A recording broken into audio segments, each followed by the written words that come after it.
Expense, अगर आप कोई एसेट्स परचेज करते हो, माना मैंने एक मशीनरी परचेज करी, एक मशीन परचेज करी, उस मशीन की कीमत 2 लाख है। जब मैं उसे अपनी फैक्ट्री में लाया तो फैक्ट्री में लाने तक मैंने उस पे उसे लाने के 20,000 रुपये खर्च किए कैरेज वगैरह के। फिर उसको लगाने के लिए मैंने इंजीनियर बुलाया, वो भी मुझसे 10,000 रुपये ले गया। तो ये सारा खर्चा है 2 लाख प्लस 20,000 प्लस 10,000, ये 2,30,000 पूरा मशीन अकाउंट के अंदर आएगा जब तक मैं उससे प्रोडक्शन शुरू नहीं कर सकता।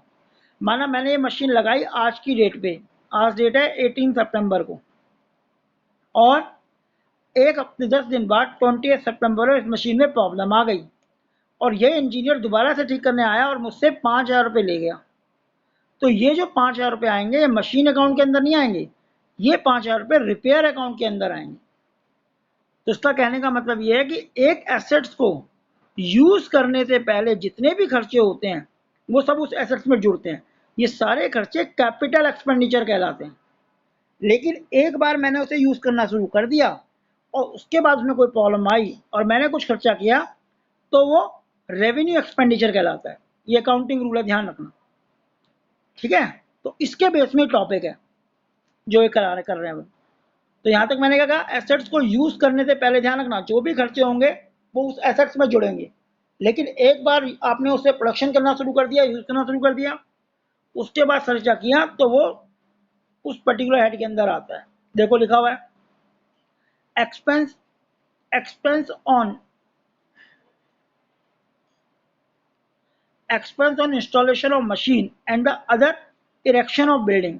Kera machine and building are the assets of the business. As such, any expenditure incurred for carriage, installation of machines such as freight, transit, freight का charge transit का दिया, installation दिया, expenses, wages paid to installation is treated as capital expenditure and is debit to machine account. Similarly, any expense incurred for the construction of a building, such as purchase of material, payment of wages, also treated as capital expenditure. As such, debit to building account. However, repair charges incurred on assets which is already appear in the book of debit to repair account.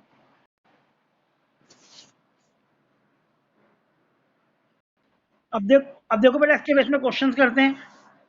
कुछ question common होंगे। पहले generalise the, question बोल रहा है generalize the following item in the book of Radha Kamal and Sons. Suitable relation. Bought goods for Nilesh, cash 50,000, also paid 1,000 for carriage. आपने purchase क्या करा है, गुड्स परचेज किया है, गुड्स में उसे इंक्लूड नहीं करते, ध्यान रखना। तो उस केस में एंट्री बनेगी परचेज, एक परचेज अकाउंट बन गया। एक आपने जो कैरेज दिया है कैरेज अकाउंट बन गया, और दूसरा आपने पे किया है तो कैश अकाउंट बन गया।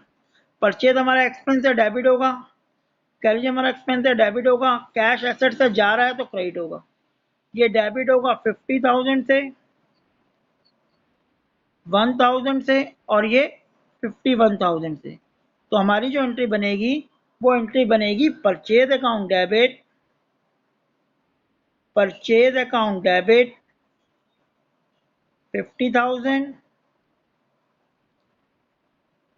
कैरेज अकाउंट, कैरेज खर्चा लाने का जो खर्चा है it is called carriage, carriage account debit 1,000 to cash, जो हमने कैश पे किया है 51,000। वो एसेट्स का केस था जो मैंने बताया था। यहाँ गुड्स परचेज हो रही है, it is not a fixed assets, capital expenditure नहीं है हमारा है। अगले पॉइंट में आते हैं, paid Sita 9650 in full settlement, ये मैं करा चुका हूँ। इसमें सीता अकाउंट बनेगा, कैश अकाउंट जो आप फुल सेटलमेंट पे कर रहे हो इतना पे करो। सीता का देना कितना था, 10,000, दे रहे हो 9,650, तो 350 का क्या हो गया, डिस्काउंट हमें मिल गया। तो इसमें एंट्री क्या बनेगी, सीता अकाउंट डेबिट 9650 ऑलरेडी हम कर चुके हैं, पे टू सीता, और डिस्काउंट रिसीव्ड जो हमें कितना पे किया, सॉरी सीता अकाउंट डेबिट में पूरा अमाउंट आएगा, सॉरी गलती कर दी मैंने, सीता में पूरा अमाउंट आएगा क्योंकि फुल सेटलमेंट हो रही है। सीता डेबिट 10,000 टू कैश, जो हमने कैश दिया है वो दिया है 9650, और जितना कम दिया है वो डिस्काउंट रिसीव्ड है, और डिस्काउंट रिसीव्ड हमारा रेवेन्यू होता है 38350। ठीक है बेटा।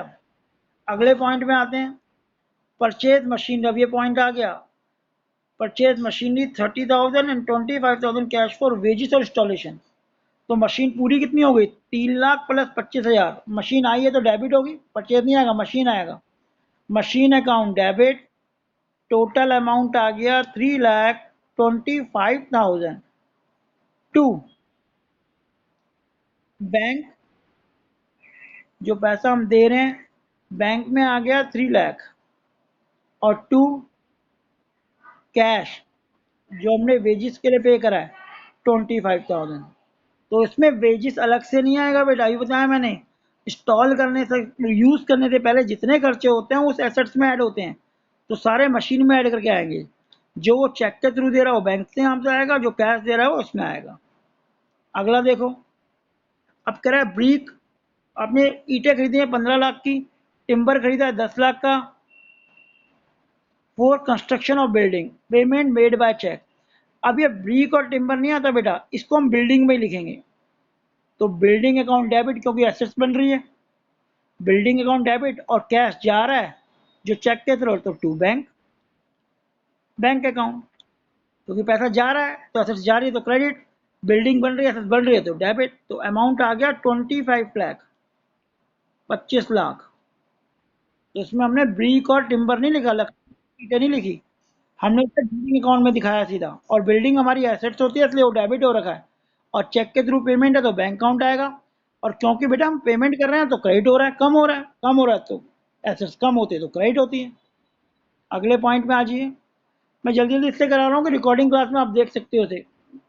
अगला परचेज मशीन, 1 लाख, 5,000 आपने खर्चा किया, 20,000 खर्चा किया, तो कितना हो गया, टोटल हो गया 1,25। तो machinery account debit to bank, total 1,25,000, वही सेम केस आ गया।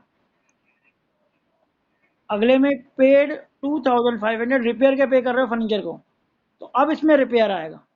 तो रिपेयर क्योंकि खर्चा है तो डेबिट होगा, repair account debit to cash, क्योंकि चेक वर्ड नहीं है, कैश के थ्रू पेमेंट की होगी 2,500 रुपये। देखो लास्ट में रिपेयर आया है क्योंकि ये ऑलरेडी फर्नीचर है हमारे पास, हम उसे रिपेयर कर रहे हैं। जो कुछ मेंशन ना हो तो ऑलरेडी पेड है हमारे पास। तो बेटा कुछ एंट्रियां थी जिसमें हमें क्लासिफाइड किया गया था कि मेन पॉइंट ये था कि एसेट्स को यूज करने से पहले कोई भी खर्चे एसेट्स में ऐड होते हैं, उसके बाद जो खर्चे होंगे उस खर्चों के नाम से आएंगे।